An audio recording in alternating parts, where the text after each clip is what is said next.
Incredible winds here. Severe straight line winds, western Palm Beach County. We're just off of State Road 80.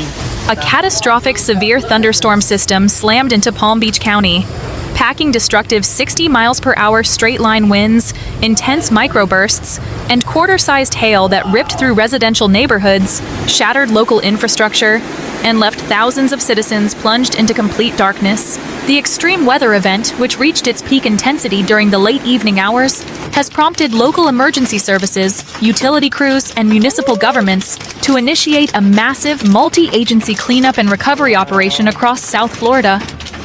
While the immediate meteorological threat has subsided into a calm, overcast pattern, the psychological and physical scars left by the tempest remain raw. Local news networks, including WPTV News, have documented widespread property destruction, showcasing the terrifying velocity of a storm system that caught many residents off guard despite active weather warnings. The atmospheric instability that fueled this historic storm system began brewing early in the afternoon. A combination of intense daytime heating, high boundary layer humidity, and a slow-moving cold front pushing southward created a volatile environment across the Florida peninsula. By sunset, these elements coalesced into a series of highly organized, localized supercells. As the storms tracked eastward toward the Atlantic coast, they underwent rapid intensification. Weather radars captured explosive updrafts, which allowed the clouds to stretch deep into the troposphere.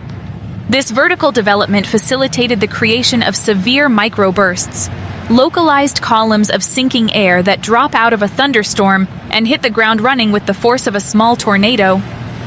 Meteorologists confirmed that the system generated prolonged straight-line winds averaging 60 miles per hour, with isolated microburst gusts estimated to have exceeded 75 miles per hour.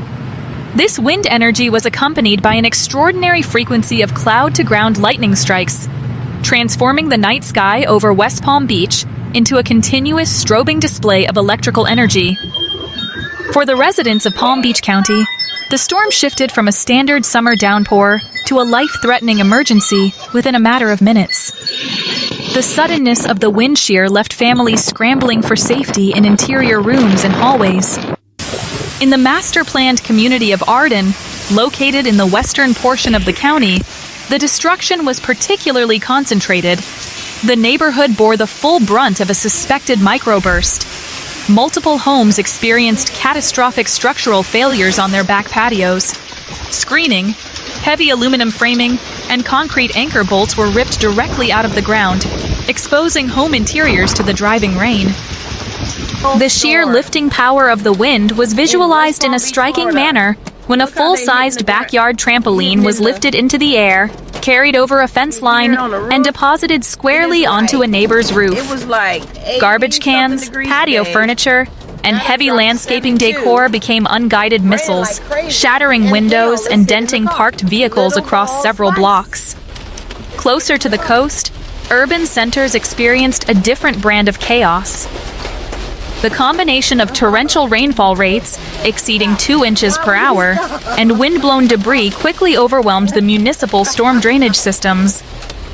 Within 30 minutes, major thoroughfares were underwater, stranded motorists who attempted to navigate the rapidly rising flash floods. The physical toll on Palm Beach County's public infrastructure is extensive, requiring prolonged capital investment and manual labor to rectify. Municipal damage assessment teams have been working around the clock to log the structural failures. The electrical grid was among the first systems to fail under the strain of the supercell. The relentless barrage of cloud-to-ground lightning strikes struck numerous substations, causing immediate transformer explosions. Massive, mature banyan trees and royal palms, snapped at their bases by 60 miles per hour winds, collapsed directly onto primary distribution lines. At the height of the storm, tens of thousands of homes and businesses were without power. The lack of electricity deactivated localized air conditioning systems, creating a secondary health concern due to rising indoor humidity. Beyond the electrical grid, the natural and built environments suffered heavily. Thousands of ancient, structurally sound trees were uprooted or split in half, blocking critical emergency evacuation routes and neighborhood roads. Structural engineers are investigating multiple instances of roof degradation, where high winds peeled away asphalt shingles and tile underlayments, leading to extensive interior water damage.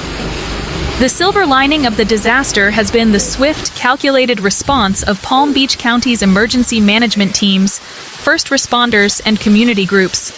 Fire rescue crews braved hazardous conditions, navigating through pitch-black streets littered with live power wires and fallen timber. Teams utilized chainsaws to clear primary lanes, ensuring that emergency vehicles could reach individuals who were injured or trapped by fallen debris. Florida Power and Light, FPL, mobilized a massive army of utility restoration workers. Line technicians from across the state were pre-positioned to enter the affected areas as soon as winds dropped below safe operating thresholds. Working in grueling, humid conditions, these crews have successfully restored power to a vast majority of the affected grid by systematically bypassing damaged transformers and running new overhead lines. As of today, June 4th, the immediate atmospheric volatility has dissipated. Palm Beach County is experiencing a temporary reprieve characterized by stable, albeit cloudy weather. Meanwhile, a persistent and volatile wet weather pattern continues to grip South Florida today, triggering localized flash flood warnings and bringing intense downpours, lightning, and strong wind gusts across Miami-Dade County. Following a series of severe storms that battered the metropolitan area earlier this week, meteorologists warn that the saturated ground has left the region highly vulnerable to urban flooding. The National Weather Service, NWS, in Miami, has extended several flood advisories as deep tropical moisture collides with a slow-moving frontal boundary. The atmospheric environment over South Florida is currently holding an exceptionally high volume of precipitable water. According to reports from the National Weather Service Miami, a stalled frontal boundary hovering over the Florida Keys is trapping a deep plume of tropical moisture directly over the southern peninsula. Combined with daytime heating and a steady northeast wind, this moisture is acting as fuel for slow-moving thunderstorm cells.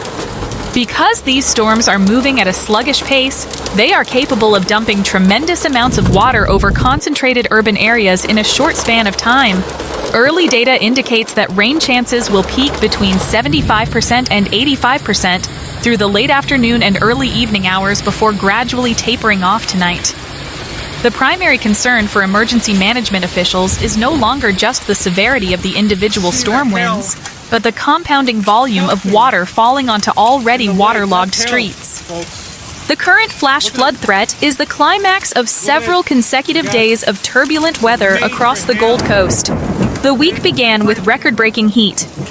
On Monday afternoon, high temperatures in Miami soared to 93 degrees Fahrenheit, tying a historical record previously set back in 1998. When factoring in the intense tropical humidity, the heat index, or feels-like temperature, shattered into the triple digits. This extreme thermal energy laid the groundwork for severe convective instability. On Tuesday evening, the atmospheric instability snapped.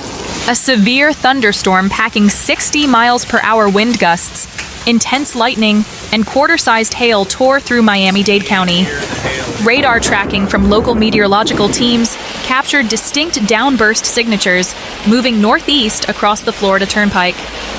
The high-velocity straight-line winds knocked down mature trees, scattered debris across major thoroughfares in Doral, and left several neighborhoods briefly without power.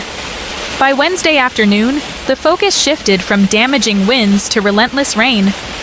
A flash flood warning was officially issued for northern Miami-Dade County, particularly impacting communities like Miami Gardens, Miami Lakes, and Opa-locka. As the storm cells drifted, secondary flood advisories were activated along the northeastern coastal corridors. In a mere 2-hour window, localized rainfall totals reached between 1.5 and 3 inches, instantly overwhelming the city's drainage capacity. The aftermath of Tuesday's downbursts and Wednesday's deluge is severely impacting Thursday's commuter traffic. Public safety reports highlighted severe street flooding near Jackson Memorial Hospital, specifically around the intersection of NW 7th Avenue and 15th Street, where several vehicles became stranded in deep standing water. Law enforcement agencies and the Florida Department of Transportation have been actively working to clear debris. In Doral, police were forced to cordon off sections of NW 102nd Avenue near 15th Street after a massive tree fell across the northbound lanes. The Miami International Airport, MIA, has advised travelers to monitor flight statuses continuously. While the airport remains operational, embedded thunderstorm cells frequently trigger lightning standstills on the tarmac, delaying baggage handling and fueling operations.